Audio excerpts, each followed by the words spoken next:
Kia orana, koutou kātou toa. Whakalofa lahi atu. My name is Justice Kamu, Strategic Communications Manager, a Healthy Families South Auckland, the Cause Collective. It's my privilege to host this morning's Systems Change in Action webinar. And the title for today's webinar is Finding Compelling Reasons to Move in South Auckland. Finding compelling reasons for people to move so they can live active, healthy, and long lives. We've got a special guest today on our webinar, and it's my honor and privilege to introduce this person, a celebrity, quick on their feet, and a sultry voice as well. Megan Alatini. His other half, her other half, Pita Alatini, my learned colleague and friend, our lead systems innovator at the Cause Collective, and he leads our movement and sport initiative. So welcome, Pita. And just a little bit about Pita, he's well experienced in sport. He's, as you may well know, he's a 17-test All Black. He's played much of his first-class career here in New Zealand for Otago, Counties Manukau, Southland, also for the Wellington region for the Hurricanes, before embarking on an overseas career playing professional rugby in Japan, where I believe he both coached and played, spanning 10 years. Following that, he moved to New Zealand, moved back home, where he was the director of rugby at Pakuranga Rugby Club. And he joined TCC, or shall I say, the Cause Collective, in 2021. So without further ado, welcome Toko, welcome Pita. Malo Justice, and thank you for the warm introduction. I never go anywhere without the wife being mentioned, eh? So seems to always get a laugh from everyone, or a bit of a stick from everyone towards me. But just before I start, ki moe kamata, ko kore whamaloa lahi pe ki awhai o toa. Ane tauhi mai au I haoni, o mai e I mo māloi. Ke whakatuaki ai ngaure ko whai I he Cause Collective. Cause Collective ka mai Healthy Families South Auckland. O ko ofa pe ke mo mau me le son me ahoni. Just to say thank you everybody for the warm welcome. Privileged always to deliver such important work, and more so under the Healthy Families South Auckland, Healthy Families New Zealand, as part of the Cause Collective. So it's awesome to see all the faces. Excuse the puffy eyes. It's not because of the weekend, guys. It's more it was a heavy load over the weekend, and we've been sick the last couple of days. So excuse that, and we shall get on to it and go through what we have for you. So I'll just share my screen and I'll start the ball rolling.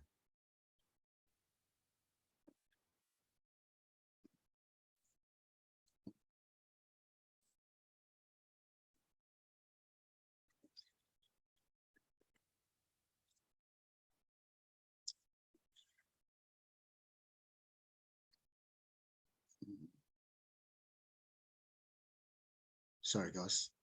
As you can see, it's hopeless with these things. You're good. Take your time. As you would have seen in the chat box, if you have any questions, then please put them into the chat box, and we'll be sure to get to them at the conclusion of Peter's presentation. So the harder, the better. Can everyone see my screen okay? Is that sharing all good? I'll just try and get rid of this. Yes, all good. Nice.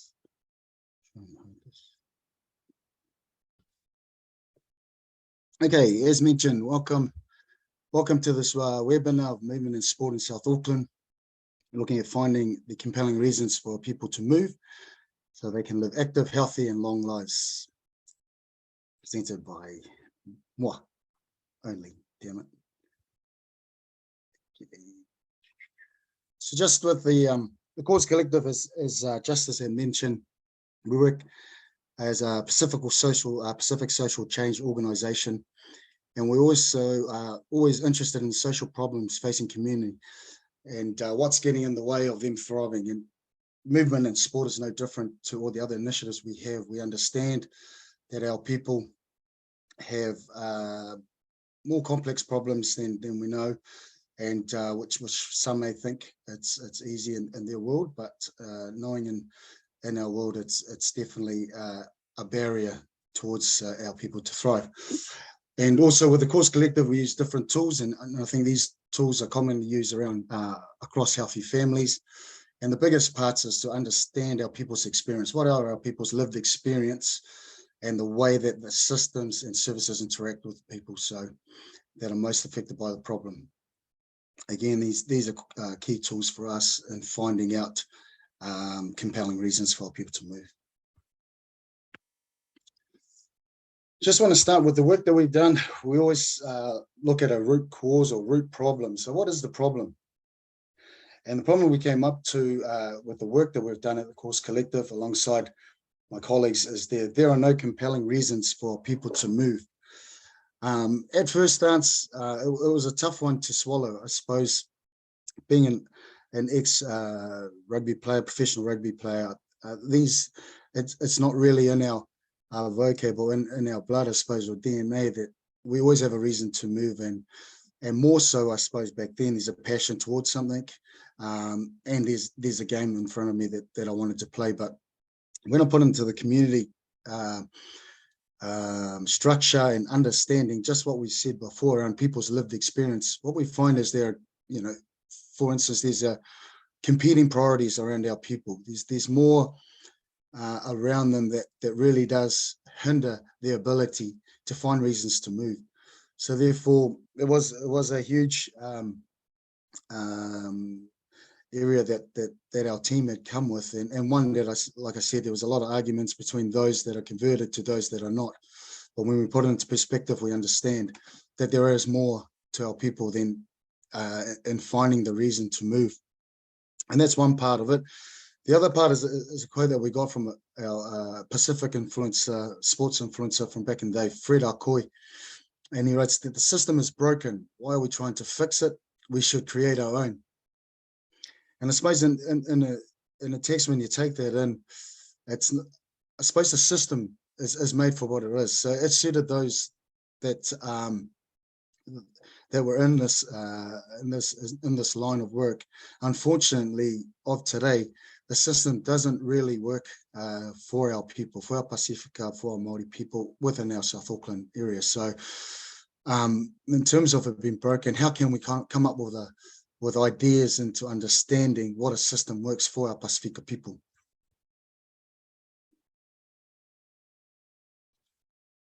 As we look at our service delivery offerings, when we look at this as well, we're looking at where our Pacifica people are heavily dented, or where are they placed. And as we can see within this infographic, within the 381,000 people, Pacific people within New Zealand, 1 in 2 are Pacific or Māori. And as we look at next, we know that there's a huge population that is right here in South Auckland, Manukau, South Auckland. So in terms of what we're seeing is that our people are heavily placed here. However, when we look at the different models, if we look at the other side of our system, when I spoke about, and we look at the last part of this infographic, we see that in terms of the 4 regional sports trusts, the place with the most Pacifica people, 233,000. We've got no program that's Pacific led or Pacific specific. So whereas as we look at the other end of the spectrum, and Harbour Sport, it's got 12,000, almost 13,000, and they got 4 programs or 4 Pacific-led programs, or 4 Pacifica employees within that space. So what we're seeing is that immediately within our structure, within the funding model, within within South Auckland, what we're finding is that the model has multiple organisations. They're very hard to navigate. The applications are complex for our people, so it's very hard for them to navigate through that. We also know that it requires expertise, experience. So usually these roles are full-time, and for our community activators, that's really hard, and therefore it's a barrier for them to get through the system. So the funding model system. So how can we simplify this distribution and model for our people for the resources to get to the community needs? We work in the systems change across the board within our Healthy Families, within the Course Collective, and we've got to understand what are these conditions that we can shift. The holding problems in place, but using our systems change, what are these ones that we can actually shift? We understand the policies, the practices, resource flows across. We understand that relation connections are really important. We understand that power dynamics is a big part, but what is it in place in terms of South Auckland and our people? And we come up with 5 points here. And these conditions hold these problems in place for us. So movement programs do not resonate with our Pacific and Māori reality. Our traditional reasons for movement are not encouraged. Our health reasons for movement don't outweigh our reasons to be active. Our policies around movement are missing or ambiguous, and no one specifically is accountable for movement for Pacific communities. So when we ever look at our work, we look at what we need to, or we come up with pilot or intentional programs, what is it around our systems that we can really work towards to create these changes, and really, especially with these conditions, how can we shift these conditions so our people can thrive within these roles as such? We've got a systems change statement that we work through in trying to really, like I said before, be really intentional when we're thinking about our communities and how we want them to move, or finding the compelling reasons for them to move. So traditional sport and recreation sector shift power to allow equitable decision-making for Pacific and South Auckland communities by changing policy, practice, and resource flow that enables Pacific and South Auckland communities to take ownership of their physical activity. So when we're working in the systems change, we are being really direct. We are looking, we really do understand and have to understand our community lived experiences so that we can design accordingly. We co-design, we work in time with our people, we understand and find out how they move, and then from there is how do we create the resources to go hand in hand, and that our people take charge, that people design or define the way they move. And as we go through, just as we go through these next few slides, I just want to show a couple of initiatives that we were able to work alongside, and to really highlight some of the things that really are key when we find compelling reasons for people to move. Fingers crossed this video goes, guys. Just let me know if this comes through, please.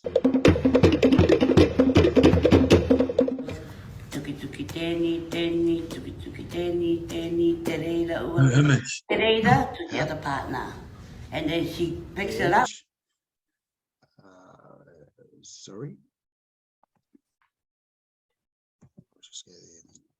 No image, but there's sound. And just while Peter's trying to sort this out, when we were shout out to, oh, there it is. Shout out to Whila Formatu and also Noel, who were a big part in bringing this together. And Mama Tuia, Mama T is a Pacific, or shall I say, a Cook Island knowledge holder. So she is someone who has cultural expertise, and so that's where, with relation to village games, we are going to the people with the knowledge of these games to bring them to life in South Auckland today. Malo, it's up, bro. You got it. Up and pass it on by following the song. You go, Tereida uarai tō matariki ki lapa, tō toro e paparuru iri metua kau tamutare kia ka tere pakarua e toke. Whoever gets that will dance.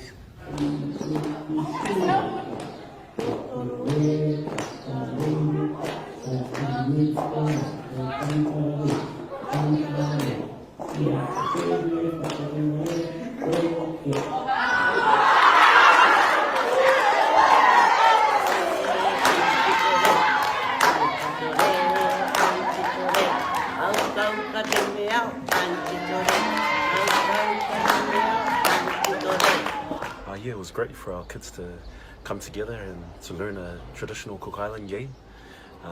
They really enjoyed it, and I loved that they were learning new words from the Cook Island language. Me personally, I've heard of the game that was played today, but only a little bit. So it's good to bring it back to life, and it's good to encourage our children to take part in these traditional games. You don't need like very expensive equipment to play and enjoy each other's company. I'm from Atutaki and I don't really know much games from there. And just to see this game, it's really interesting. It's just a good game to get together with family and friends. What I learned from it is like the new words from the song when you're singing it. It's pretty fun. And what they used to use, like the coconut shell, it's pretty like smart to use that to play a game. I think what's special is that the sentimental value, like that it was something that our people did a long time ago, and nowadays when we learn sports, we don't know the story behind it, and often they're not from our cultures. It was great to see our kids getting up and moving, although it was a Cook Island language or Cook Island traditional game. Our kids got to express themselves with their culture as well and connect to their own identity.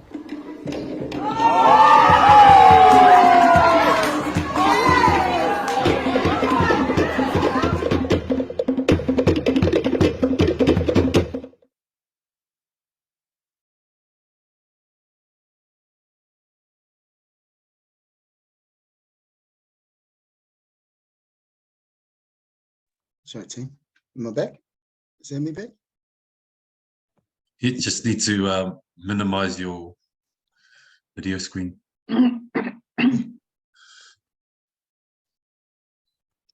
Sorry, guys. About to read your emails, see?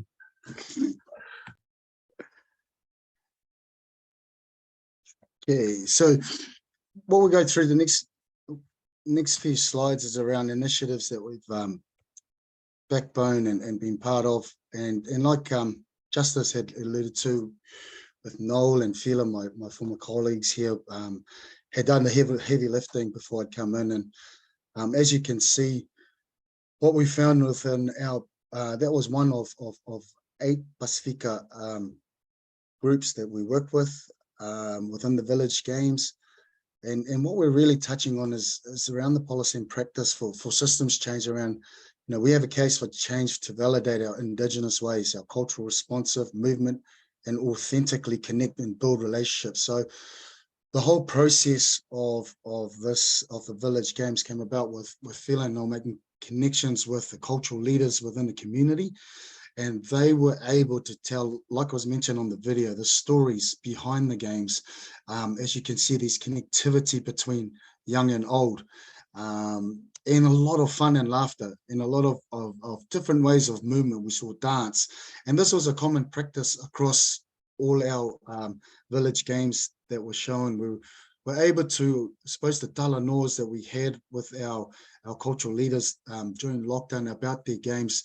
It does touch a nerve in terms of Pacifica to know that these games is the way they used to do back at home. But I think that the biggest part was how do we amplify that here in New Zealand? How do we get our kids to understand their own cultural practices in terms of movement and play? So this was just on there is the impact that we had.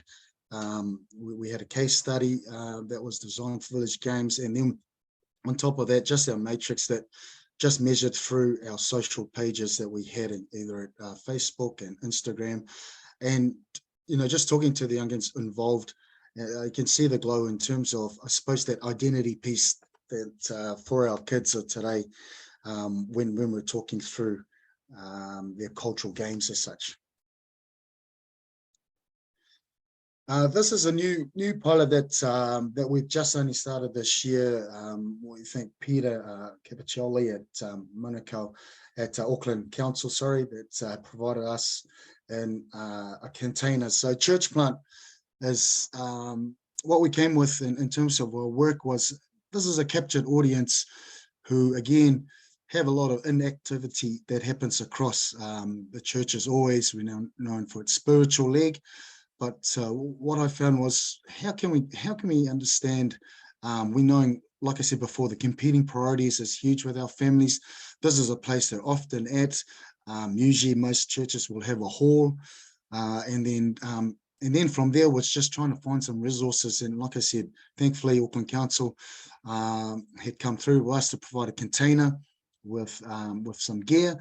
And then from there was sitting down and working around, what is the systems change we're changed here? And what we looked at it was relationships in practice. They want us to move, but they do not pay attention to how.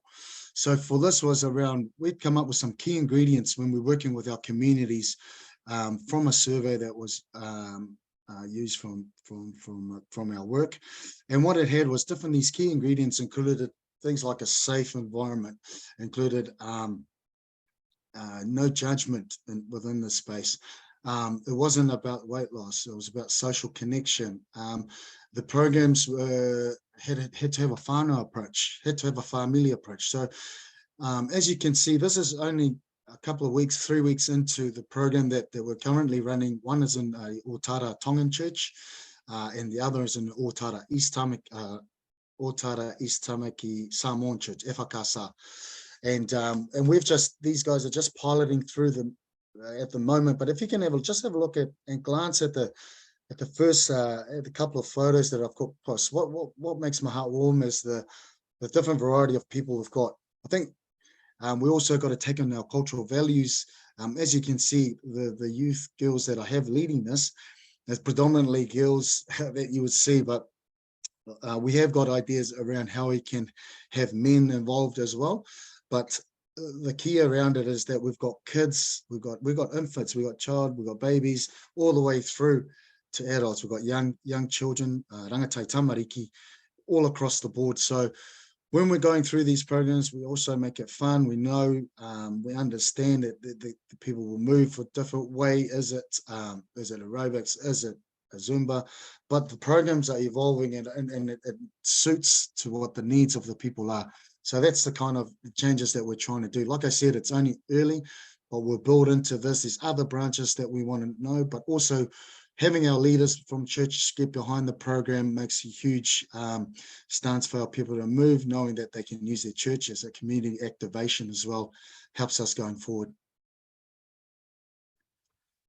The last bit of group that I'm touch on is our two collective groups that we work alongside.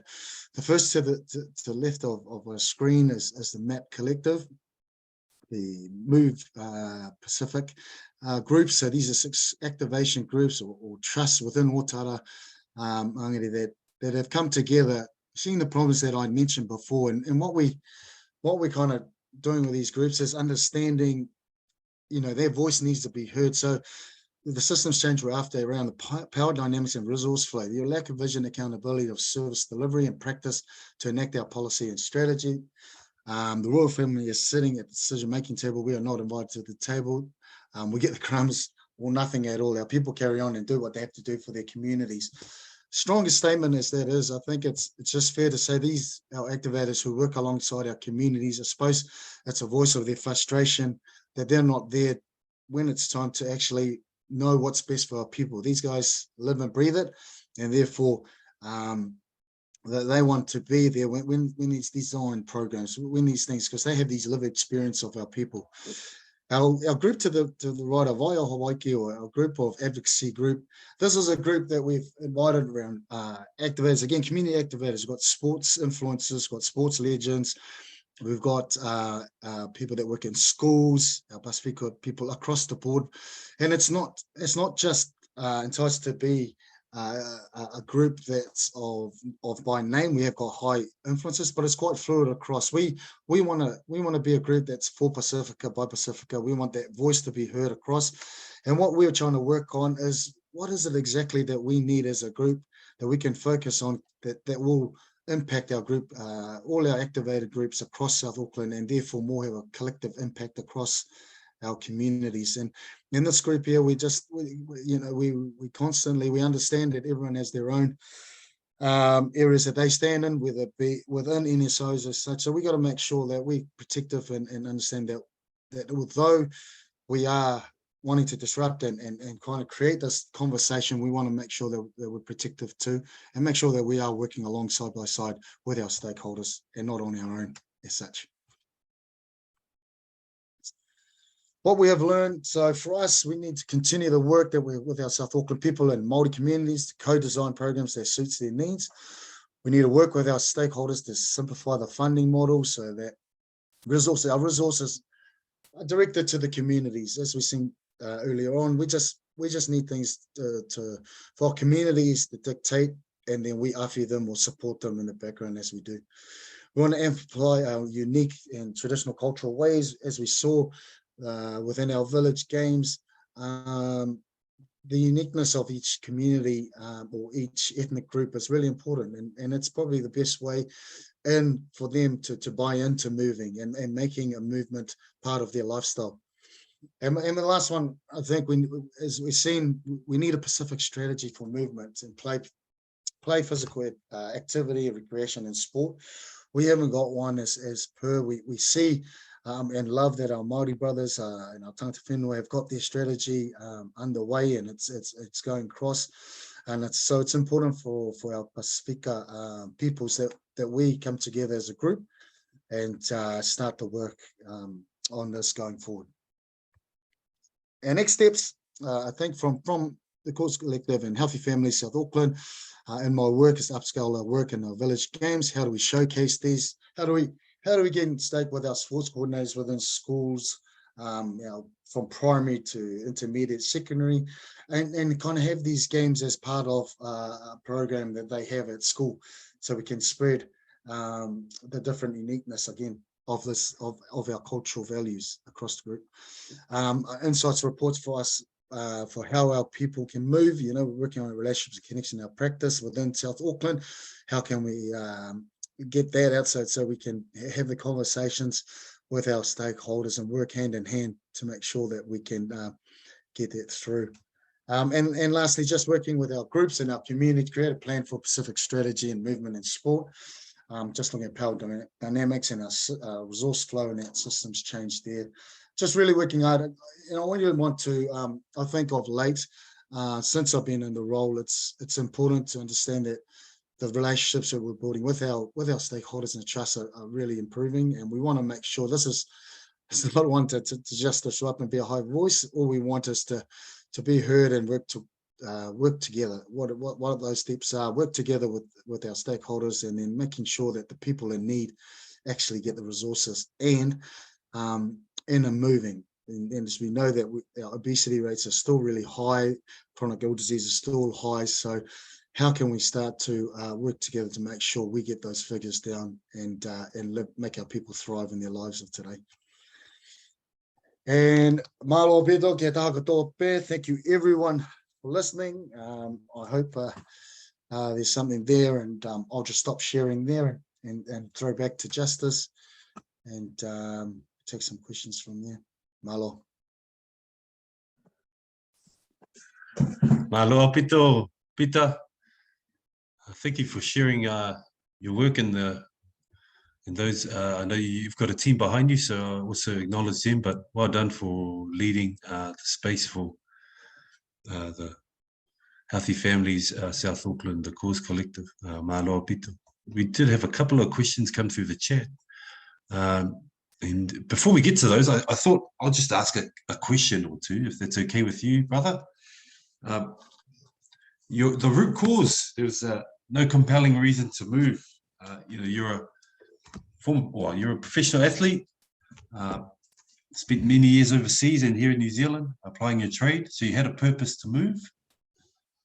Also, you're director of rugby, in another environment where people had a purpose to move. And so can you just comment around, no compelling reason, or sorry, can you comment on play and sport at the community level and what you see there where people may not have, as you said, a reason to move or a compelling reason to move?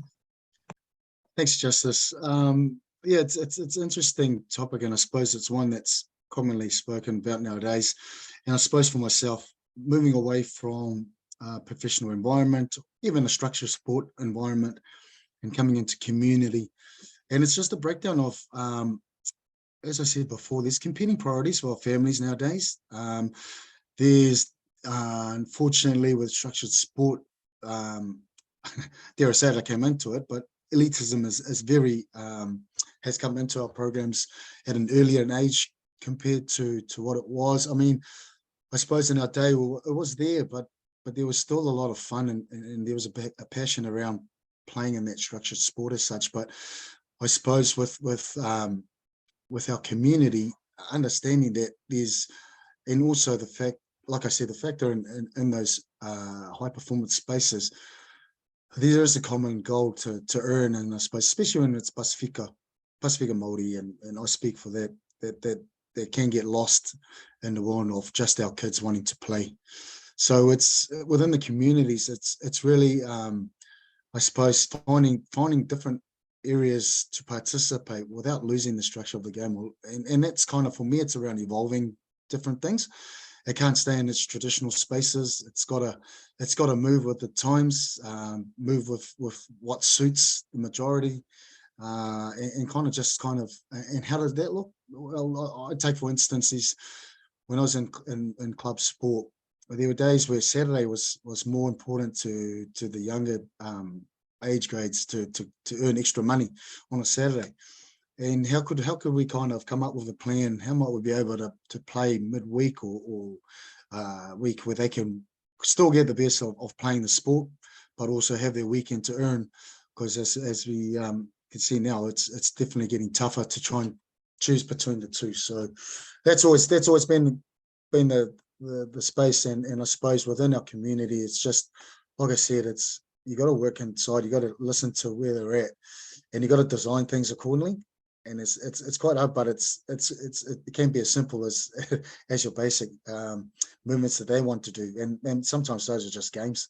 So whatever that looks like, and like I said, it's different for everybody. Could be work for our Pacific, work in the gardens and stuff. Is that counted as something as movement? So yeah. Thank you. And my second question was just around the looking at the systems, the inverted pyramid around the policy, and seeing that there's no Pacific or strategy or approach in South Auckland. I mean, that must be concerning too, given the number of Pacific people within the area. Yes. Yeah, that's a great question. Thanks, Jay. It is important. We've been, I think, touching on that point around, there's the participation and encouraging our Pasifika and Māori people to move, and that was a policy back in 2002 Act, and we still haven't really landed on a strategy that suits Pasifika, and the hardest thing about that, I suppose, is that our people have their own ways. Like I said, there's indigenous ways of moving.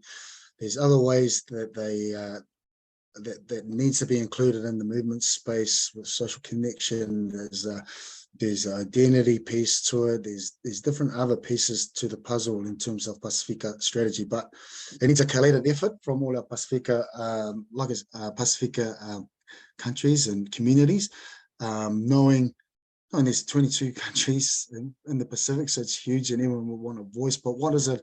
There are common threads across the line of our Pasifika people, without that we can all attend to be able to come up with something, with a strategy.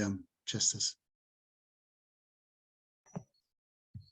Thank you. We had a couple of questions from Kathy Powell, and just the latest one was in relation to the the comment is, it's really interesting to hear the insights you've gathered and are using to increase the opportunities. I'm interested in who you are partnering with to ensure these prototypes keep going. For example, I know out west, the Whānau runs some great programs. I think this is in relation to perhaps Church Plant Village. Yeah. Thanks, Kathy. That's a great question to partner. It's always a tough one to try and find partners, to be honest. But I was fortunate enough with the Auckland Council. They had a bit of funding around for the youth led in the space, and it was around the idea of the church plant came from me around. And I know there's different containers that the Auckland Council have, and I've been part of programs to have these containers.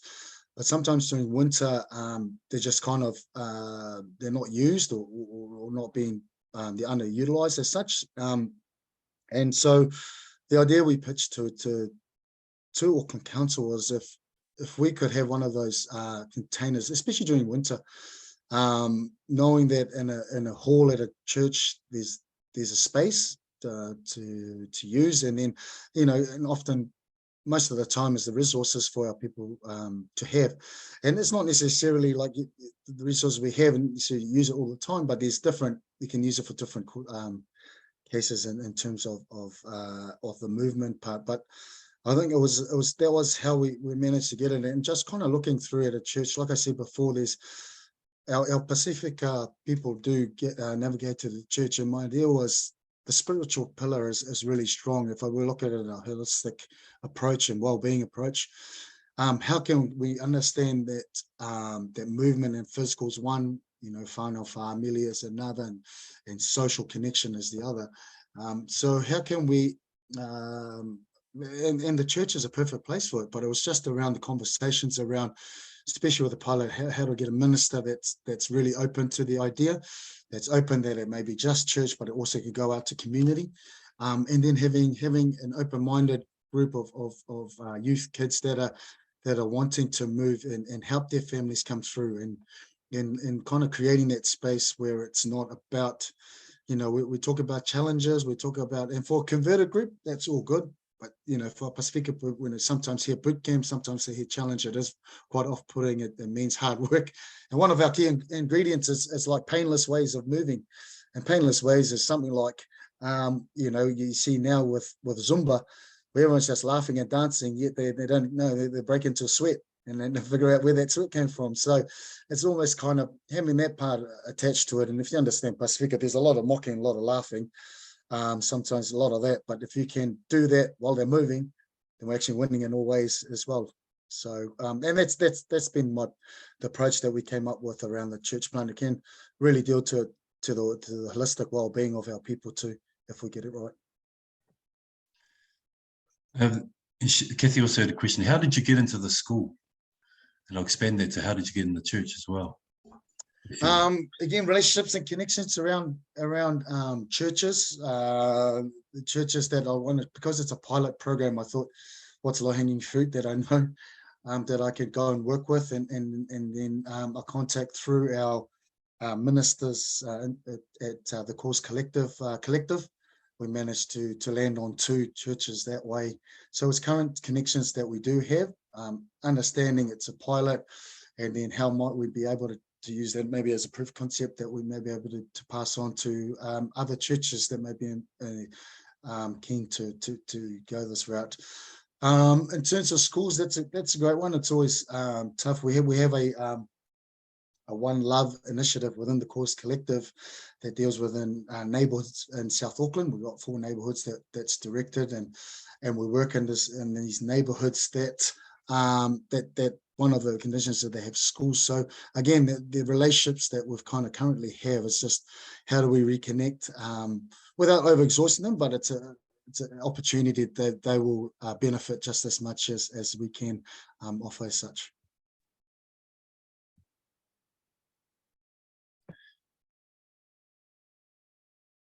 I've got a question, if that's okay. Sure, Lucy. Thank you for a deep and insightful presentation. My question, in your presentation, you mentioned about a Pacifica strategy for movement, play, and physical activity. I'm just wondering how, as a collective, or if that's on the agenda already, or how we can, I guess, mobilise to push that forward. That's at least I think with the groups that we do have, it's been kind of taunted, but it's been mentioned and spoken. We just haven't quite been able to, I suppose, with everyone's time, to land it if that is the one that we'll put our effort to. But as time's going on, and as I'm seeing, it's probably an area we really have to look to. And I understand, like I said, it's the groups that we have are not, it's fluid. So we would work alongside anyone who's willing to as well. And we just got to make sure that we are all on the same page as such for it. And my thing, I suppose, Lucy, it's the more I go out and amongst the community and see these different groups, the more important it is to have this blueprint down, so people are working towards that. We're looking, we're putting the people in the forefront, not ourselves, and that's probably the biggest, my biggest thing in what I'm seeing, and when I go out to our communities, areas that can't see movement as part of their kind of life going forward. Yeah, I was going to ask if you see that as a community-led / partnership strategy rather than a kind of central government type strategy. Absolutely. Yeah, I see it as definitely a community. We, like I said, the initiatives we've actually backboned or supported has all been community led. As we know, within our space, the process of co-design, the process of finding out all the information, it's all there. We got, and it's designed for them, and we just got to find areas to how to mobilize it and make it happen for them. Yeah, great. And hold on to that community leadership as much as you can, right? Correct. That's right. That's right. Thank you. Malo Lisi. Hello, Peter. Do you have any? We haven't had any other questions, so I'll push it back to you, Peter. Do you have any final comments or? No, I think. Look, I'm across the board. I mean, what is it? 18 months in this space, and dare I say it, there's days where I keep walking into the wall, thinking, where am I going to next? In the previous life, I suppose you always had a clear and cut pathway. What I'm finding with community is not that easy. It's not that clear. But what I'm liking is I think it's building relationships within. I think is key. I mean, we can hold good ones with community, but I think within, what I'm finding is the more activation groups, the more people and stakeholders I meet with, the more I talk to them. Sometimes they have the same heart. Sometimes we're pushing, pulling the same thing, where what we need is just make sure that we work together to benefit our communities as such. But there's a lot of good people, and when I talked about the disruption and stuff, I know there's so many good people in the different spaces doing great work, and I don't mean to offend anyone in any way. When we find those spaces, I feel that everyone's roles to do, and sometimes that's all they see and what they know. So please apologize. My apologies to you if that came through. I just know how important this work is, and like I said, those stats are still high. I've got friends that were in the space of rugby, legends of the game, and are dying way too young. 55. Willie lost it recently. We got Ingo, who's 52, and another brother, Joe Elliott, 49. And yet they were in a pathway that had all this in front of them. So I know there's just more to it than what's given. I know, I know it's a personal connection around understanding for our people, and just kind of getting it more out to our people that these things are important, but in a way that they understand them, in a way that they take ownership, and they go with it, and we're just upping them or supporting them on that journey. Malo. Malo, lava. And thank you, Peter. Your humility, your personality in the workplace, your humor, your ability to build strong relationships with people always has made you a great colleague, but I know that seeing you interact with our people out in the community, they enjoy that too. So malo lava to everyone who's joined us this morning. 15 minutes away from lunch, and really just want to wish you well in all your endeavours, to our Healthy Families whānau across Aotearoa, New Zealand, and also to those who have joined us today who are watching out of interest. We understand that this work is not of our own and not alone, so we do uplift the voices of our community, like to keep it community grounded, and also understand that we work for a collective impact. So without further ado, send you on your way. Go and be well. One more question, sorry. Oh, one more chat. question. Yeah, it's just in the chat. I just had an Obama ending and now we're... Jay, what's the question? Oh, you, I can read it out. You go for it, Liz. From Dave, if you had a magic wand and could make anything happen, what's the one thing that you would need to ensure this work can continue to reach out all the communities, not just in South Auckland, but across Aotearoa? Ooh, that's a goodie. That's a goodie. You blame Dave for that one. One thing, mate. I was nearly gone before you came through.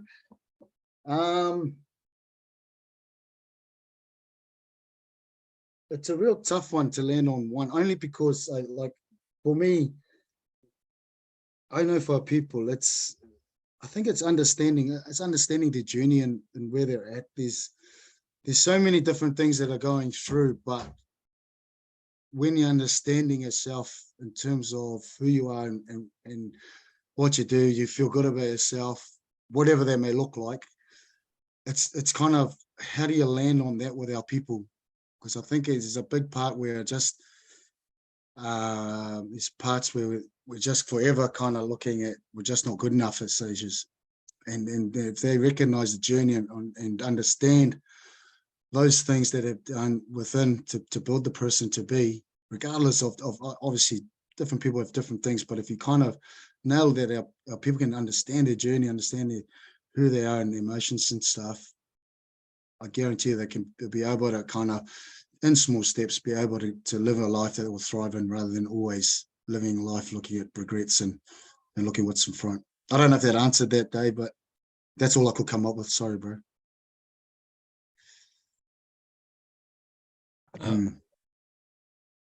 A supplementary question: wider definition, recognition of what is sport? And Sorry, I think that, just a response to sort of to Dave's question. You know, Nice. New Zealand has quite a specific definition of what sport is. Yeah, and that's so right. even just expanding that is a good place to start. Well, that's it, right? Like, I mean, when we ever hear this, the name sport always, to me, always kind of heads towards structured, but back then the name sport was anything, you know, it was whatever game that was played. But I think through the changing of times, the changing of landscape, sport is more recognized as more your structured sports and in that space. So is the ability for it to kind of evolve into role of participation, play? Absolutely, I think so. But we've got to have those who are holding power across be able to understand that the landscapes change. They can still deal with both worlds within the space, but they just got to be more open to be able to evolve that landscape.